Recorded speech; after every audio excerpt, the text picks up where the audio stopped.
नमस्कार दोस्तों, मैं दिलीप कुमार। दोस्तों 67वीं बीपीएससी पीटी का कट ऑफ जनरल मेल का 113 गया, जो कि बहुत ज्यादा है और किसी ने इसकी कल्पना भी नहीं की थी। और इतना ज्यादा कट ऑफ जाना धांधली सेटिंग और बहुत बड़े पैमाने पर गड़बड़ी की ओर इशारा करता है, क्योंकि बगैर कोई गड़बड़ी के, बगैर धांधली सेटिंग के इतना ज्यादा कट ऑफ नहीं जा सकता।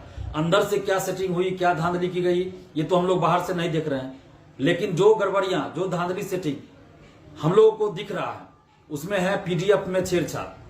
पीडीएफ के साथ छेड़छाड़, जैसा कि कुछ यूट्यूबर चला रहे थे आज सुबह, उसमें मैंने ये सुना है, देखा है कि जो रोल नंबर पहले से पीडीएफ में होगा, जो रिजल्ट तैयार किया गया होगा, उसमें बाद में स्टिकर चिपकाया गया, कॉपी पेस्ट किया गया। तो इस तरह की गड़बड़ी है, यानी कि बहुत बड़े पैमाने पर ये गड़बड़ी लग रही है। बहुत सारे रोल नंबर है जो सीरियली पास किए हुए हैं। तो क्या ये सामान्य परिस्थिति है या धांधली सेटिंग करके ऐसा हुआ है कि सीरियली पास है, ये क्या है, ये जांच का विषय बनता है। लेकिन पीडीएफ में जो छेड़छाड़ वाली बात कुछ लोग कर रहे हैं यूट्यूब पे, तो ये बहुत बड़े स्तर पे धांधली सेटिंग की ओर इशारा करता है। और तीसरी बात कि 6-7 क्वेश्चन का आंसर भी गलत दिया गया है। मैंने आज सुबह ही फाइनल आंसर की से मिलाया तो मुझे 6 से 7 क्वेश्चन का आंसर भी गलत लग रहा है। और चौथी बात कि बहुत सारे स्टूडेंट्स मेरे पास फोन किए हैं, बता रहे हैं कि फाइनल आंसर की से जितना उनका मार्क्स आ रहा है उससे कम करके 3 नंबर, 4 नंबर, 5 नंबर कम करके उनका मार्क्स बीपीएससी के वेबसाइट पे दिखाया जा रहा है। तो ये 4 तरह की बातें अभी तक सामने आई है। अगर इसके अलावा भी आप लोग को कुछ नजर आए, पता चले तो जरूर हमें बताइएगा।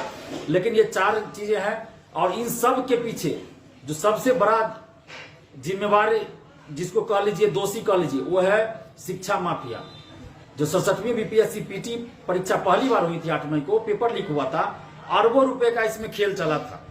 और जिन लोगों से पैसा लिया गया होगा तो उन लोगों को ये लोग या तो पैसा वापस करे या फिर पीटी पास कराए, ये क्वेश्चन उपलब्ध कराए, जैसे भी कराना है। तो कहीं ना कहीं ऐसा लग रहा है कि उन लोगों को अंदर करवाने की ये सब जो साजिश रची गई, इसके चलते इस तरह का बात हुआ है, इतना कदम ज्यादा गया है और पीडीएफ में छेड़छाड़ किया गया है। क्योंकि अतुल प्रसाद जी नए अध्यक्ष है, लेकिन उनके जो और लोग हैं अधिकारी, कर्मचारी, वो तो पहले से हैं, लंबे समय से, कोई 4 साल, कोई 5 साल, कोई 7 साल से वहां है। और वो लोग पेपर लीक में भी निश्चित रूप से संलिप्त होंगे, क्योंकि जब बीपीएससी ऑफिस के अंदर जांच गया तो जांच बंद कर दिया गया। 64वीं में इतनी बड़े पैमाने पे गड़बड़ी हुई, 66वीं में डीएसपी का रैंक घोटाला, पद घोटाला किया गया। तो ये तो टीम तो वही है, सिर्फ अध्यक्ष बदले हैं, सिर्फ अध्यक्ष नए हैं, बाकी लोग तो वही पुराने लोग हैं।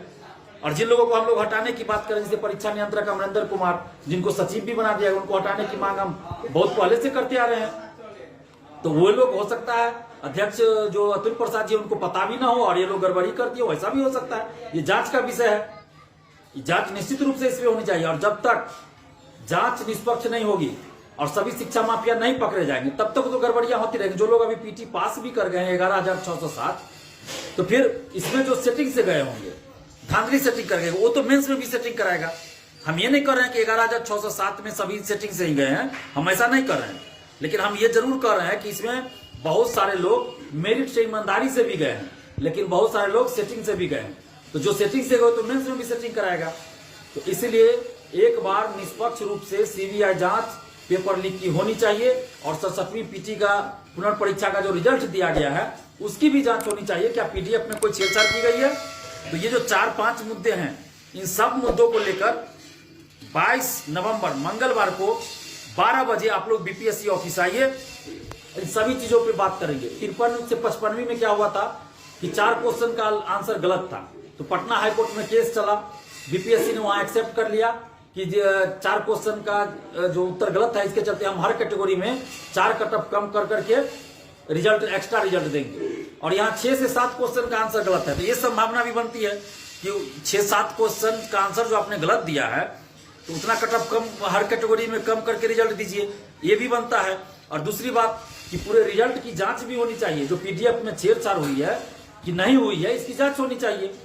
अगर नहीं हुई है छेड़छाड़ तो अध्यक्ष और बीपीएससी को क्लीन चिट मिल जाएगा। जांच कराने में क्या दिक्कत है? जांच होनी चाहिए। जब बाहर बात ये चल रही है कि पीडीएफ में छेड़छाड़, जैसे जानकार बता रहे हैं, जो लोग इस चीज के एक्सपर्ट है, जानकार है, वो लोग बता रहे हैं कि ऐसा लग रहा है कि पीडीएफ में छेड़छाड़ किया गया, जो रिजल्ट है उसमें छेड़छाड़ किया गया है। बहुत सारे रोल नंबर पे स्टिकर बाद में चिपका के रोल नंबर दिया गया है, कॉपी पेस्ट किया गया है। तो क्या बात है, ये जांच होना चाहिए। और जब तक एक बार निष्पक्ष जांच नहीं होती है पेपर लीक की, तब तक धांधली सेटिंग आगे भी होती रहेगी। और इन सब मुद्दों को लेकर हम लोग बीपीएससी ऑफिस मंगलवार 22 नवंबर को 12 बजे बीपीएससी ऑफिस जा रहे हैं। आप सभी लोग आइए, घर मत बैठे रहिए। अगर आप घर बैठे रहिएगा तो 67वीं का 113 गया और 67वीं का 120 जाएगा, तो आप क्या कीजिएगा फिर। और जब तक ये धांधली सेटिंग बंद नहीं होगी तब तक बहुत दिक्कत है। और जब ये रिजल्ट प्रकाशित हुआ था उससे पहले ही 113 कटअप व्हाट्सएप, टेलीग्राम ग्रुप, फेसबुक इस सब पे वायरल हो गया था। उसके बाद से ही मेरे पास बहुत सारे स्टूडेंट्स का फोन कॉल्स आने लगा है, अभी भी आ रहा है, व्हाट्सएप पे मैसेज आ रहा है।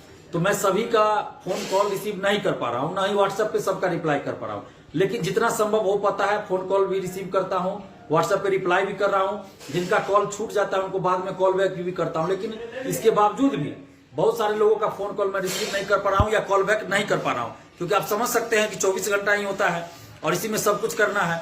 और मैं खुद फोन रिसीव करता हूं, खुद व्हाट्सएप पे भी रिप्लाई करता हूं। ऐसा नहीं है कि मैं किसी स्टाफ को रखा हूं या किसी सहयोगी को रखा हूं जो ये सब काम करते हो मेरे बदले, मुझे ही सारा काम करना रहता है। और अभी जैसे ये वीडियो बना रहे हैं, इसी समय बहुत सारा कॉल आ रहा है, तो आप समझ सकते हैं किसी से अगर बात कर रहे हैं 1 मिनट भी तो उसी दरमियान 10-15 कॉल आ जाता है। तो आप सोच सकते हैं कि अकेला कितना मैं कर पाऊंगा। जितना हो पा रहा है मैं कर पा रहा हूं। जिन लोगों का फोन रिसीव नहीं कर पाया हूं मैं कोशिश अभी भी कर रहा हूं और आगे भी करूंगा, बारी बारी से कॉल बैक करूं। लेकिन एक मोटा मोटी जो आप लोग की समस्या है वो यही है कि रिजल्ट में जो गड़बड़ी हुई है उसकी जांच हो, पीडीएफ में जो गड़बड़ी लग रही है उसकी जांच हो, और 6-7 क्वेश्चन जो गलत आंसर जिसका दिया गया है उतना हर कैटेगरी में कट ऑफ करके रिजल्ट भी दिया जाए, और बाकी जो भी गड़बड़ियां हैं उसकी जांच हो, और पेपर लीक की सीबीआई जांच हो, तभी ये साफ सुथरा आगे एग्जाम होगा। तो ये मोटा मोटी मुद्दा है। इसके अलावा भी कुछ अगर आप लोग का हो डिमांड तो हमें जरूर बताइएगा। और 22 नवंबर को 12 बजे, 22 नवंबर मंगलवार को 12 बजे आप लोग बीपीएससी ऑफिस आइए। और अभी मैं घर आ चुका हूं, कल ही घर आया हूं। फैमिली में एक शादी है जिसमें मेरा जाना अनिवार्य था। आप समझ रहे हैं कि जब फैमिली में शादी है तो जाना ही पड़ता है, तो इसलिए मैं कल ही पटना से घर आ गया हूं। तो और नहीं तो मैं सोमवार को ये प्लान करता, तो सोमवार को मैं पटना नहीं जा पाऊंगा, इसलिए मंगलवार को मैंने रखा है। और मेरे कान का, बायां कान का भी इलाज चल रहा है, आप सबको पता होगा। फोन रिसीव करने से मना किया गया है, फिर भी मैं स्पीकर पे रख के बात करता हूं। तो आप लोग भी कोशिश कीजिएगा कि कम से कम शब्दों में जो आपका मुद्दा हो, जो आपकी समस्या हो, वो बता के आप बात खत्म कीजिएगा। ज्यादा लंबा बात नहीं कीजिएगा। और कोशिश कीजिए कि व्हाट्सएप पे ही आप मैसेज कीजिए, व्हाट्सएप पे ही हम रिप्लाई करने का कोशिश करेंगे। और 20 नवंबर के बाद हमें दिल्ली भी जाना था इस सप्ताह एम्स में फिर इलाज कराने के लिए, लेकिन इन सब परिस्थितियों में भी मैं 22 नवंबर को बीपीएससी ऑफिस आ रहा हूं। आप सभी आइए। अब देखते हैं एम्स कब फिर जा पाते हैं। इधर नया ही बखेरा बीपीएससी ने खड़ा कर दिया। मुझे क्या पता था कि इस तरह की गड़बड़ियां बीपीएससी कर देगा। तो मुझे 20 नवंबर के बाद जाना था एम्स। तो आप सभी लोग 22 नवंबर को 12 बजे बीपीएससी ऑफिस आइए। और जितना भी मुद्दा है हम सभी उन मुद्दों को बीपीएससी के चेयरमैन साहब के सामने रखेंगे। अगर वो उन मुद्दों को सुनकर हम लोग के साथ न्याय करते हैं तो ठीक है, अगर न्याय नहीं करेंगे तो फिर हम लोग परसेंटाइल हटाने के लिए जो आंदोलन किया उससे भी बड़ा आंदोलन करेंगे। लेकिन चुप नहीं बैठेंगे, क्योंकि अगर हम अभी चुप रहे तो 68वीं में इससे भी ज्यादा बड़ा खुला होगा। और 67वीं में क्या है, डिप्टी कलेक्टर का सीट ज्यादा है, तो इसके चलते मारामारी हो रही है सेक्टरों के बीच, शिक्षा माफियाओं के बीच, क्योंकि उसकी बोली ज्यादा लगती है। डिप्टी कलेक्टर के लिए, पद के लिए ज्यादा पैसा मिलता है, तो इसलिए ये लोग भी लगे हुए हैं कि हर हाल में सेटिंग गेटिंग हो जाए, करवा लें। तो इसलिए हम सबको सतर्क रहना होगा, सावधान रहना होगा, और पढ़ाई के साथ साथ लड़ना भी होगा, संघर्ष भी करना होगा।